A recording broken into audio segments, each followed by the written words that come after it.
Because it was our Jubilee year, and because if we go to the scriptural understanding and foundations of a Jubilee year, it will be the concern for the poor. The poor has to become very much part of our Jubilee celebrations. I decided that we will establish a Jubilee Solidarity Fund. And this would reach out to the new poor because our outreach was limited and we were going to expand this. Then I had to make sure that the funds were used in a very prudent way and in a way that reaches out to the people in need. We were invited to assist the parish in administering a pool of funds to benefit people affected by the COVID-19 pandemic. We prayed about it and we agreed to assist the parish, and we came together, a group of us, and we planned how to process this when people apply for the funds. And we slowly realized that the needs were more than just financial needs. We have already a pool of ministries who are already providing the necessary support. Example, the St. Vincent de Paul, who are actually supporting the friends in need in various aspects, from food, to financial support, to befriend them, and so on and so forth. And we have the Milk and Diaper Fund to support mothers and children, right? And at the same time also working very closely with the family service centers in the community, right?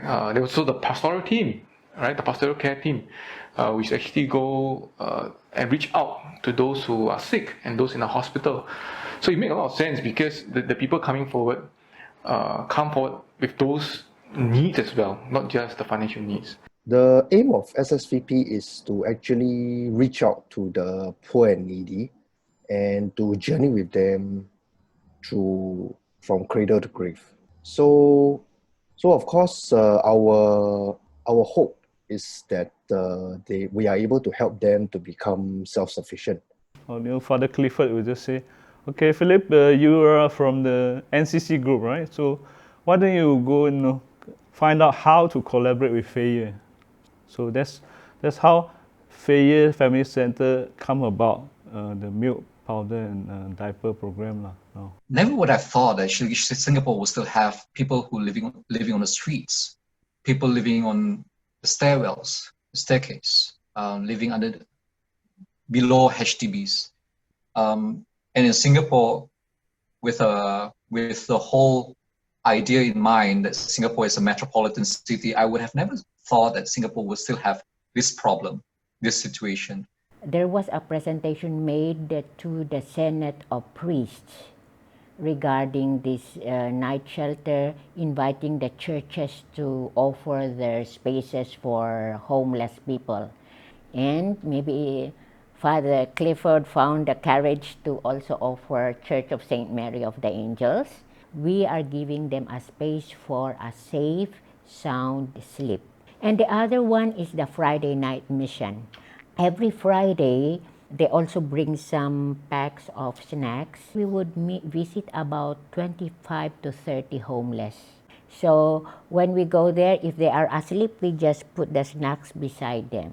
If they are not yet asleep, we would have a short chat with them, know them, and then we can refer them to CWS or other organizations. It began before even 2008. Basically, at the core of pastoral care ministry, it is to pastor people whom we minister to, be it giving Holy Communion, accompanying priest for anointing, or pastoral counseling. What we need to do is to actually integrate our outreach to the poor.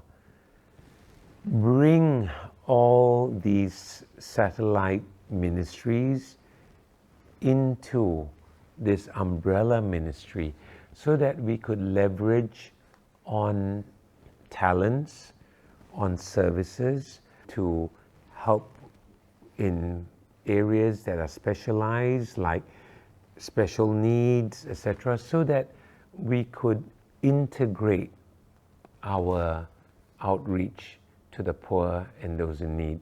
Until this point in time, we realized that the need to have a group of people or volunteers to be able to support persons with special needs is something necessary. As an office, provide support to the new needs, right, that are surfacing. And we take the approach of providing support in this manner, where applicants come forward and they need more than just financial support. And for example, in this case, it's a person with special needs, but if there are other needs, like for example, education, tuition, right, and we do not have ministries who are able to provide those kind of support, we will call out to the community to ask for volunteers and to see whether there anybody able to provide that kind of support. We work with many external organizations, or maybe even before Outreach Office came about, we have already been working with Fei Yue in the milk and diaper program. We have also been working with Catholic Welfare Services in the area of the night shelter. But with the Outreach Office, we've since worked with the Catholic Social Workers Guild. They are the ones who actually provide formation or training for all our outreach ambassadors before the rubber hits the road and they start calling and interviewing our beneficiaries. With Caritas, we've actually entered into or signed an MOU. This is one thing that we have formalized, and then we are getting the support of Caritas to have on board a social worker, so that the parish will have an expertise on the team to look into the needs of the parish and especially the applicants, the families coming forward. The outreach ambassador will contact them and listen to them to get their stories, and then from there we do a lot of sharing. Actually, we put together a picture of how this individual or family is affected, maybe loss of income, maybe their salary has been cut down by quite a bit, and if they have anxiety issues and really overstressed and all that, we might actually recommend that they could seek assistance there. And if you find out that they have financial problems, like they cannot meet their payments and they're really heavily into debt, we actually have a coaching section, guide the family to say how to live within your means. One of the beneficiaries that the Jubilee Solidarity Fund has supported over these past few months is a young mother. She was in between jobs, needed help to look for a job, especially during this difficult time. And so what the Outreach Office got together in terms of our resources was that we managed to get her to do up her resume, and then we actually sent it out to a lady who was from HR to see whether or not there was a potential match for them as well. I think that's what we do when we understand the needs of our beneficiaries. I'm a self-employed person, a freelance MC in the entertainment industry. Self-employed person, we are struggling to make ends meet. The event for his company was supposed to be in March. He called me back again. He said, "Nas, I'm sorry, you have to cancel the event." I'm totally lost. I do not know what to do. So I put on a thick skin. I messaged him. I said, "Gabriel, is it okay if I borrow $500 from you first?" And he said, "Nas, you are talking to the right person." I said, "What do you mean?" He said, "Okay, there's this church which I always attended. They came up with this financial help." First question I asked him, "Gabriel, I'm a Muslim.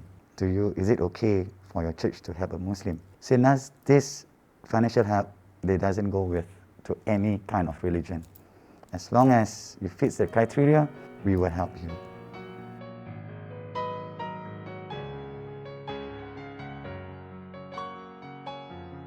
Before this COVID-19, we normally give them a phone call and say, "Hey, are you at home? We'll come over." And I make it a point to meet the children and the parents if possible. face to face, right? And try to talk to them. At the same time, you can assess how the children are, you know. Because again of social distancing, MSF came to inspect that we are observing a social distancing. So we limited it to 3 classrooms and also assigned for an isolation room. So in case one of them gets sick or not well, they will be put in a separate room. The majority of our Finns were actually very supportive in the sense that they told us that they understand the church's situation. Back then, the church donations were falling to an all-time low. So they say that this month they are able to cope. So this money can be used, can be better used elsewhere. Before COVID-19 and before Outreach Office and the Jubilee Fund, we, the pastoral care workers, when meeting homebound patients in hospitals, patients in nursing homes, we would encounter stories. And in the stories, we gather and listen to things that are choking them. Quite a number would be financial because of hospital bills, and others would be family problems, relationships broken. And some of us are quite lost when encountering them. And with the knowledge that there is this outreach office and the Jubilee Fund, we know that now we can approach them to ask them discreetly whether they could help these people who have such problems. And it is such a wholesome way of working together, the pastoral care workers and the outreach office.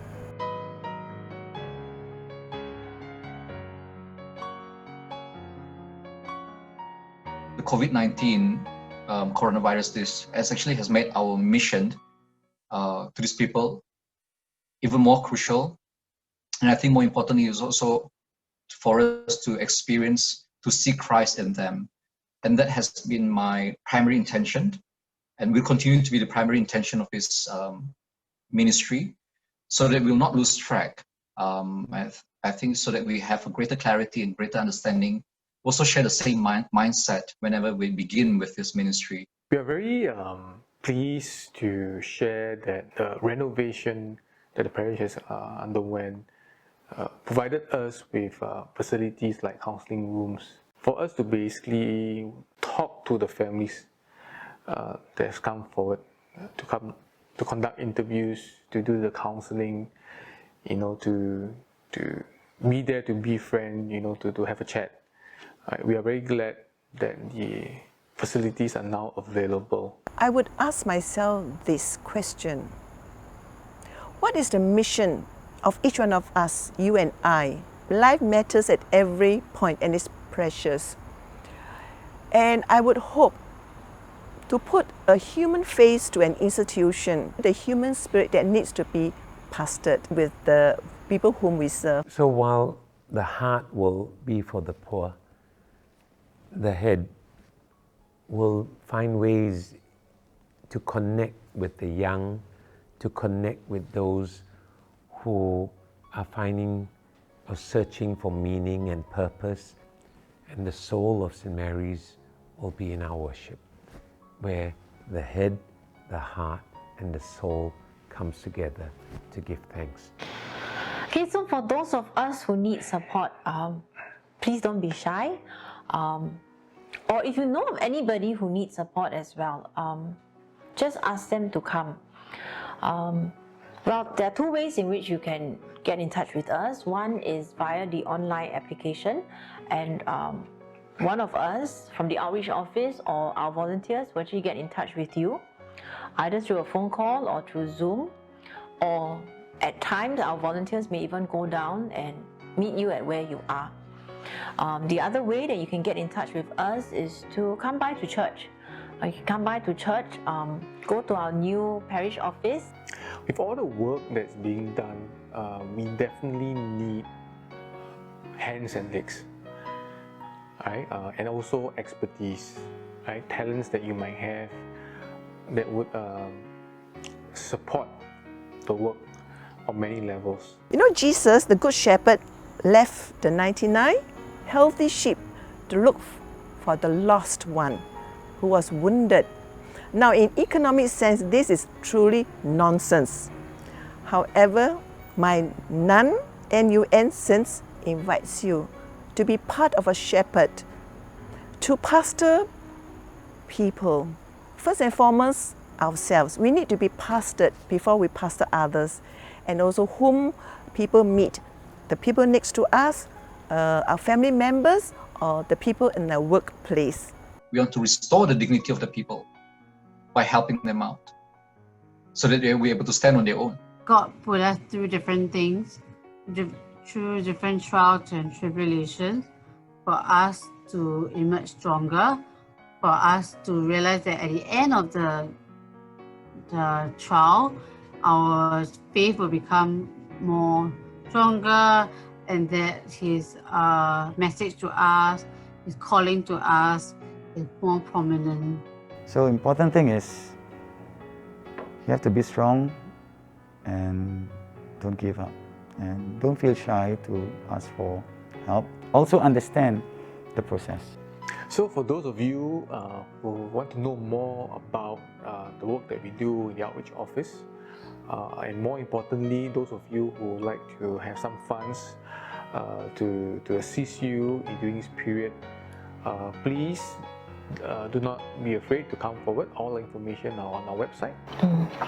Well, I think most importantly, being a Franciscan parish, our call to be in solidarity with those who are in need, I think that's something that St. Francis has been a champion for, and I think we all know him to not be a great theologian, but he's a person who really does the work, and for him a lot of it, we see the face of Christ through his actions, and I think that's our call as well, to be the face of Christ to everybody that we encounter. Right, all these people who have come forward to ask for help has benefited from everybody's generosity, right? In kind and in funds as well. Right, so we are very grateful for all those who have come forward to contribute in one way or the other.